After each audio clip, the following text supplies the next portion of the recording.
Now, if you're looking for a gritty drama to get into, the BBC One hit Sherwood is back. It's on our screens for its second series. The show is set in a Nottingham mining village that's plagued by gang violence and political unrest. And we'll be speaking to one of its new cast members in just a moment. But first, here's a little teaser. There is such a thing as a mood or a culture that is hard to see, hard to define, but it can grip a place. They were gang-related then? It was an execution. Blood for blood. It's code. Without it, we're nothing. Same about today. Talking about me or the gun? It's on a knife edge out there. This could upset the balance. I go down, you go down. It's a gathering storm, and I'm worried about anyone who's at the centre of it. Oh, it looks really good, doesn't it? Actor Robert Lindsay is with us. Good morning. Good morning, Robert. So this is series 2, and you're only in series 2. You wanted to be in series 1. Oh, my God, did I want to be in series 1? I can't tell you. I hadn't seen it when it was shown. When I was invited to lunch by James Graham, the writer, and offered me a role in the second series, I binged-watched the first one, which was just, it actually blew my mind.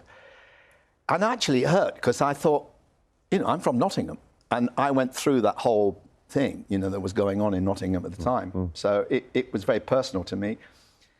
Unfortunately, there wasn't a role in there, and it had already been cast. But now I'm in the second series, and it's a long, long story attached to it. But I was very motivated by the political implications of what was going on in Nottingham at the time, and indeed the country during the miners' strike in the 80s. And my father was a trade unionist, and I got very involved with the miners. And I had one incident when I was rehearsing Me and My Girl in Leicester with Emma Thompson, and that was very near. So I stayed with my parents, and I took my mum and dad for a pub lunch. And because I'd done Citizen Smith in the 70s, all the blokes came over and said, you know, can I have your autograph, and sort of, which was really, really good. And then within seconds, there was this huge fight between fathers and sons. And I said to my dad, what's this? And he said, it's beginning, you know, the whole thing. And my dad was always very suspicious of certain forces that were happening, which is why the second series is so powerful, I think. So how much did your own personal connection to it shape your approach to this?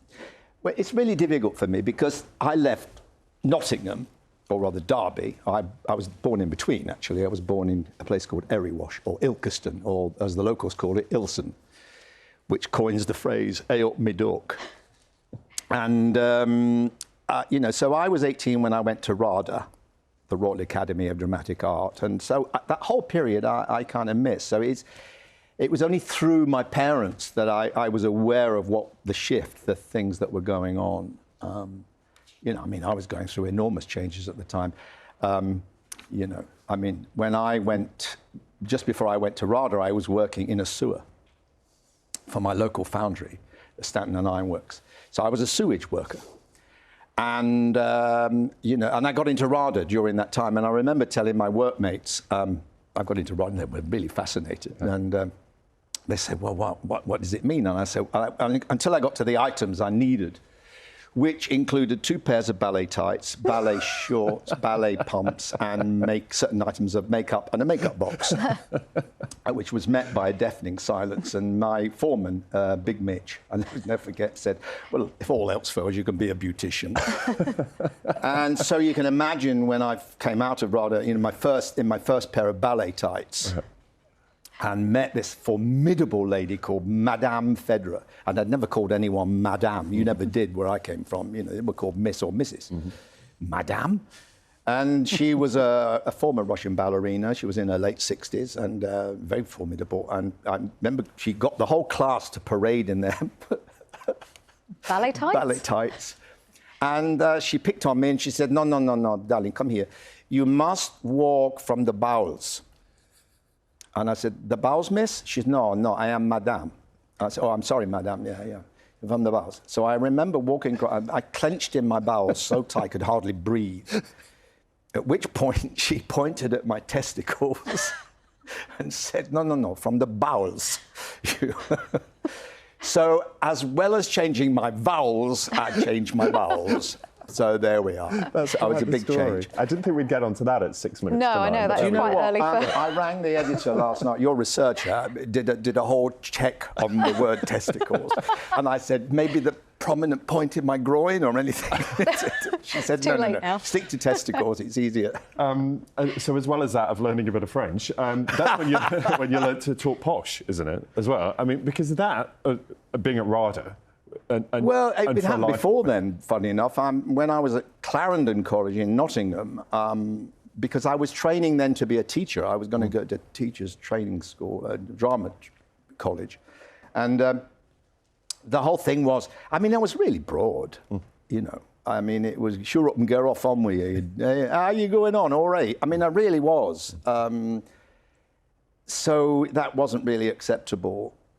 And I've realised as I've got older, which has really shocked me, that I thought it was for my training as an actor. Well, it wasn't. It was trying to elevate myself. Right. To fit in? Correct. To be accepted in a more, you know, another society, I guess. But, you know, you don't have to be born with a silver spoon to play one. How much has that changed, though? Do you feel now it's a slightly better environment for actors? So, say if you were doing that today, you wouldn't have felt the need to do that? No. Well, I mean, it hadn't then. You've got actors in my period like Albert Finney and Tom Courtenay and Peter O'Toole and Richard Harris who stayed true to themselves, you know. But I think the decision I made was for many reasons. You know, I think I was embarrassed about my accent, which is a shame in many ways. And it was so lovely to return to Sherwood and be amongst actors using the accent, except I play a character who doesn't. Did you have a word with James Graham about that? Yeah, I tried to slip in my own accent now and again, but yeah, they came down hard on me. In fact, there was a couple of Ilkestonians accents I put in that have been cut deliberately. Longevity in a career like yours is fascinating because you have to sort of reinvent yourself in different ways because people will know you from the 70s with Citizen Smith, they'll know you from, you know, as Ben Harper in My Family, they'll know you from the West End stage. You've also got your own show talking about...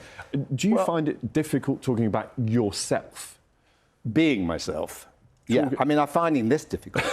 No, I mean, really do. I always, when I do chat shows or anything like that, I always find if I'm being someone or I'm promoting something, then I can be the character that I played. Of course. I know that sounds awfully pretentious, but I guess actors we're very odd people, really. It's a very odd profession. But do you find you can hide behind the character? Yeah. So actually, it's very rare that you talk about you. Well, the nice thing is I'm not doing a show on my own. I mean, first of all, the show is subtitled An Ego Has Landed. So we know which what's is my title. Yeah. But there's lots of clips of... a friend of mine at Pinewood has edited 52 years of things I've done on film, TV and stage. And it's extraordinary. I just forget how much I've done. Yeah. Very varied, and you know, we pieced it all together. So I'm walking on with all my mates, as it were. That's how I think. I'm not on my own. And what about what's next? Do you think you're going to look for something where you can be a bit more true to your accent in your next role? I would like to, but I think I am what I am now. You know.